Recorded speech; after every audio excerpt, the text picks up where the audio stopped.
This is Lewis Hart from Into Boxing, delighted today to be joined with Astrid Wett. We're here in Sheffield. How you doing? I'm very well, how are you doing? I'm doing good, Good to speak to you, you know. Like I said, we're here in Sheffield today, you're fighting Keeley. You know, when did you first get the call to be on this card and be on the zone? It was probably beginning of September. Very, very lucky, very privileged to be on this card. But yeah, Keeley had posted a few videos saying she wanted to fight, asking for a fight, so yeah, I've given her a fight. How is this different to, you know, the TikTok card like you was meant to be on in July? Like you said, you pulled out of that because of, you know, you didn't agree with how it's run. How is this different, and, you know, did you make sure before you signed that everything was right for you to fight? Yeah, everything, I made sure it was triple checked, that everything was fine, even down to the things like medical checks. That was never mentioned with Kingpin, so I was really shocked to find out that I was going for MRIs, I was going for blood tests, I was going for eye tests, because that never happened at Kingpin. So from then I knew that this was being run properly, professionally, everything was going to be safe, so yeah, a lot more comfortable with this one. Have you stayed in the gym over time since July, or did you take some time out and then get back in? I took some time out, if I'm honest with you. Over the summer I was going to festivals, I was drinking, I was going on a few holidays. But yeah, from the beginning of September I was back in the gym twice a day, every day, working hard. Why Keeley, you know? What made you pick this fight? Like I said, you've had history of Simple Simon, you know, had history with Keeley. What made you pick this fight?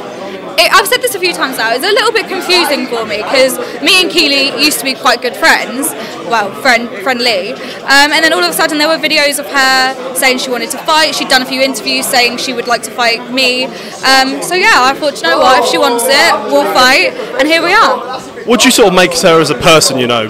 What are your feelings towards her? To be honest, I don't really know her personally that well. I only know her through TikTok and obviously through her dad, and I've met her a few times and we were friendly. I can't really tell you how she really is as a person. I think she's hard work, but yeah, I'm not too sure. I'm just ready to get in there and fight. Also, her dad is Simple Simon. He made a few videos of you accusing you of certain things, like you said about Cow the Dragon, this and that. What were your reactions when you first saw them videos of him accusing you of them sort of things that he was saying? Well, I did reply to a few of those videos with the actual truth, things that I did actually say. Simple Simon kept cutting things to make me look a bit bad, but you know, that's all water under the bridge for me. I don't really care about anything Simon says. I'm here to fight Keeley, and if he just wants to chat shit on social media to get a few views, then that's fine.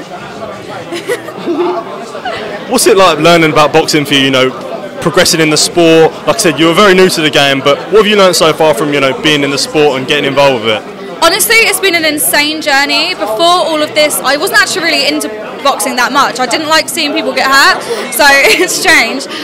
But the journey, I think the most important thing is learning more about yourself. Obviously, fighting and learning how to fight, it's all obviously a massive part, but just building that confidence in yourself, being able to walk into a room and spar a girl who's been boxing for 10 years and just getting on with it and just learning that you can do whatever you put your mind to. Do you think it is that you've, like, throughout this journey you have just learned so much about yourself then? Yeah, I think so. I've just learned that anything you put your mind to, you can do it. You just don't need to listen to any of the haters, block it all out, do what you want to do, and if you work hard at something, you really can do it. Obviously, someone you've had a lot of history with is Elle Brooke, you know, very similar to you. What do you make of her, like I said, as a person, and, you know, is the feelings towards her even worse now since, you know, the fight fell off? It was a little bit strange after the whole fight fell through. I don't really think Elle Brooke's a really nice person, but I don't really think that has anything to do with the boxing. You can fight a nice person, you can fight a bad person, whatever. I've always said I would fight Elle Brooke any day. It just wasn't the right card for me. So if I was to fight her, which I think one day I will, it would have to be on a card like this. It can't be on Kingpin. You've got one final message to Keeley down the camera? Keeley, you're going to regret calling me a bitch, and I'm going to knock you out.